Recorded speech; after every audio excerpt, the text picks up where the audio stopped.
नमस्कार दोस्तों। एक कहावत है कि brain drain is better than the brain in the drain. इस कहावत का मतलब क्या है? आज के इस वीडियो में हम ब्रेन ड्रेन का अर्थ क्या है इसके बारे में हम जानेंगे।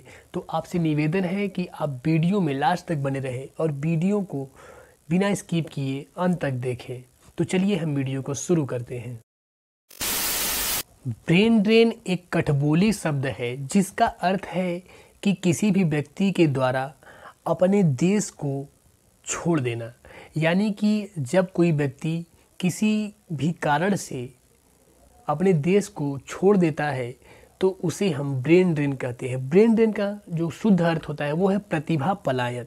इसके बारे में हम विस्तार से जानेंगे, लेकिन उससे पहले हम जान लें कि जो वर्तमान में, खैर हम लोग सभी भारत के निवासी हैं, तो जो भी हम बात करेंगे वो सभी भारत के परिप्रेक्ष्य को लेकर के करेंगे।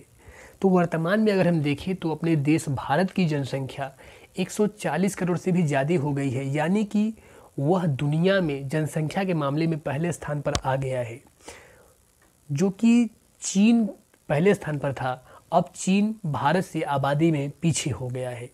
तो जो हमारे सामने प्रश्न उठता है कि ब्रेन ड्रेन का मतलब क्या है, तो हमने बताया कि ब्रेन ड्रेन का मतलब प्रतिभा पलायन होता है।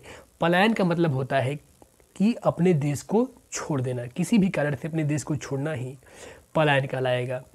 तो जो हमारे देश की आबादी बढ़ी है तो लोग अपने देश को छोड़ करके कहीं अपने रोजी रोजगार के लिए विदेशों में शिफ्ट हो रहे हैं। तो यह हमारे देश के लिए समस्या नहीं होनी चाहिए, लेकिन समस्या हमारे सामने यह उत्पन्न हो रही है कि हमारे देश में जितने भी ऊंची ऊंची संस्थानें हैं, बड़ी बड़ी संस्थानों में पढ़ने वाले जितने भी स्टूडेंट हैं, वो अपनी डिग्री कंप्लीट करने के बाद अपने देश में जॉब करना इसलिए प्रीफर नहीं करते हैं क्योंकि उन्हें ऊंचे पदों पर कार्य करने के लिए अवसर प्रदान नहीं किया जाता है। जैसे भी हम देखते हैं जो कि भारत की बड़ी बड़ी कंपनियां हैं, उसके जो भी एमडी और सीईओ और चेयरमैन जो भी है वो उस कंपनी का स्वयं मालिक ही है। इसलिए जो हमारे देश से जितने भी इंजीनियर, साइंटिस्ट या जो कोई भी व्यक्ति निकलता है तो वो ऊंचे पदों पर कार्य नहीं कर पाता है, और ऊपर से उसे भारत में पॉलिटिकल प्रेशर, यानी कि जो हमारे देश के नेता मिनिस्टर लोग हैं उन पर प्रेशर बनाए रहते हैं। इसलिए वे सभी अपने देश को छोड़ करके विदेशों में शिफ्ट होना पसंद करते हैं।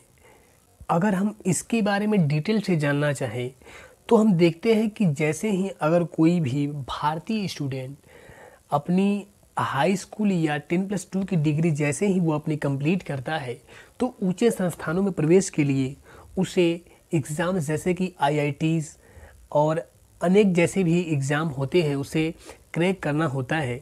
तो भारत में जो सीटें हैं वो बहुत ही लिमिटेड है, तो उन्हें अपनी हाई डिग्री के लिए विदेश जाना पड़ता है। और इस प्रकार से हम देखें तो हर साल लगभग भारत को करोड़ों का घाटा लगता है। तो यह तो केवल एक पक्ष हो गया, लेकिन जब यही व्यक्ति जो स्टूडेंट है वो पढ़ने के लिए विदेश तो गया, लेकिन वहाँ से अपनी डिग्री कंप्लीट करने के बाद वह भारत आना पसंद नहीं करता है और वह वहीं पर शिफ्ट हो जाता है। तो इस प्रकार से अगर हम देखें तो जो हमारे देश में जो ऊंचे पदों पर वाले कार्य करने वाले व्यक्ति हैं उनकी संख्या में कमी हो गई है।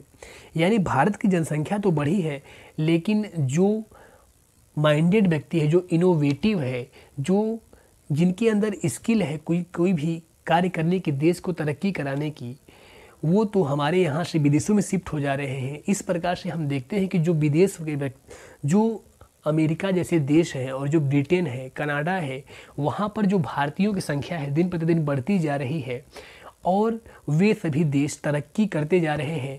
और हमारे देश की साक्षरता में तो वृद्धि हो रही है, लेकिन जो स्किल्ड व्यक्ति है उनकी संख्या में दिन प्रतिदिन कमी हो जाती है। एक रिपोर्ट के अनुसार अगर हम देखते हैं तो भारत से जितने भी टैलेंटेड व्यक्ति विदेश जाते हैं उनमें सबसे ऊपर देश की सूची में देखें तो पहले स्थान पर अमेरिका आता है, जहां पर हर साल लगभग 3-4 लाख के आसपास व्यक्ति अपनी नागरिकता छोड़ करके वे अमेरिका में शिफ्ट हो जाते हैं। उसके बाद देखें तो ब्रिटेन, फ्रांस, कनाडा इत्यादि देशों का नाम आता है।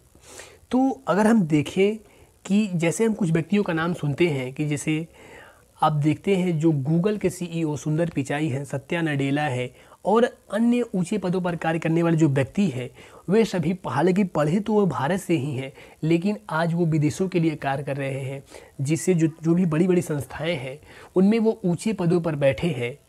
और हमें तो गर्व तो होता है कि यह व्यक्ति भारत का है, लेकिन वह केवल नाम का भारत का है और वह जो काम कर रहा है वो विदेशों के लिए कर रहा है। तो इस प्रकार से जो ब्रेन ड्रेन है वो भारत के लिए एक प्रकार से खतरे का संकेत बन गया है। हालांकि जो हमारी सरकार है इसे लेकर के चिंतित है। एक बार यह प्रश्न अब्दुल कलाम से भी किया गया था, जो कि अब्दुल कलाम जी जिन्हें हम मिसाइल मैन ऑफ इंडिया के नाम से जानते हैं और वो हमारे देश के पूर्व राष्ट्रपति भी थे। उनसे यही प्रश्न किया गया था कि जो ब्रेन ड्रेन है वो उसे हम कैसे कवर किया जाए। तो उन्होंने बताया था कि ब्रेन ड्रेन, हालांकि जो व्यक्ति भारत से जा रहा है तो उनके बारे में हमें नहीं सोचना है। यहाँ पर जितने भी व्यक्ति हैं उनके हमें स्किल पर कार्य करना होगा और जो व्यक्ति हैं उनकी स्किल को बढ़ाना होगा। लेकिन जो हमारे देश में जितने भी इंजीनियर्स वगैरह निकल रहे हैं उनमें मैक्सिमम के पास स्किल की कमी है और जो स्किलफुल व्यक्ति है वो तो ब्रेन ड्रेन कर जा रहे हैं आखिर, अर्थात वो विदेशों में शिफ्ट हो जा रहे हैं, जिससे हमारे पास तो केवल नाम मात्र के ही इंजीनियर्स, डॉक्टर है, लेकिन जो जितने भी अच्छे व्यक्ति हैं वो सभी विदेशों में शिफ्ट हो जा रहे हैं। अगर हम ब्रेन ड्रेन से होने वाले लॉसेस के बारे में जानें तो हम देखते हैं कि अगर जो स्किल्ड व्यक्ति भारत से गया है, एक तो वो अपना स्किल लेकर गया और एक जो आशा है दूसरे के मन में भी जगा गया कि अगर जो आने वाली पीढ़ियां हैं अगर वो भी अपने जो स्टडी को कंप्लीट करेंगे तो वो भी विदेश में ही शिफ्ट होना चाहेंगे बगैर भारत में जॉब करने के। तो इसलिए एक तो हमारे ये हो गया। लेकिन अगर दूसरी बात करते हैं तो अगर वो व्यक्ति रहता है भारत में तो यहाँ पे जॉब करता तो वो हाई पेइंग यानी कि अच्छी सैलरी पाता, तो हमारे देश के जो टैक्स प्रदान करता और हमारे देश की उन्नति होती। लेकिन उसके जाने से हमारे यहाँ के जो टैक्स है उसे हमें बढ़ा करके लगाना होगा, जिससे टैक्स की आपूर्ति में हमें टैक्स में वृद्धि करनी होगी। लेकिन उस व्यक्ति के यहाँ पर होने से हमें टैक्स में उतनी वृद्धि करनी नहीं होती, वह ज़्यादा जॉब पाता तो वह ज़्यादा टैक्स भरता, जिससे हमारा देश तरक्की करता। अगर हम बात करें कि इस ब्रेन ड्रेन पर कैसे कंट्रोल पाया जाए तो हम देखते हैं कि 1991 में जब मार्केट को ग्लोबलाइज किया गया तो जितनी भी विदेशी कंपनियां थी वो भारत को शिफ्ट हुई और जितने भी भारत से लोग बाहर जा रहे थे वे ज़्यादा संख्या में न जा करके कम ही संख्या में गए और वह भारत में जितनी भी कंपनियां आई थी उसी में वह काम करने लगे थे। लेकिन कुछ समय से हम देख रहे हैं कि जो विदेशी कंपनियां हैं वो भारत में कम मात्रा में आ रही हैं, यानी विदेशों के लिए जो मार्केट है वो उतना ओपन नहीं किया गया है, जिससे इस समय देखें तो भारत से ज़्यादातर लोग विदेशों में शिफ्ट हो रहे हैं और वो अपनी नागरिकता को भी छोड़ दे रहे हैं। भारत दोहरी नागरिकता प्रदान नहीं करता है, जिससे विदेशों की नागरिकता लेने पर उनकी नागरिकता समाप्त हो जा रही है।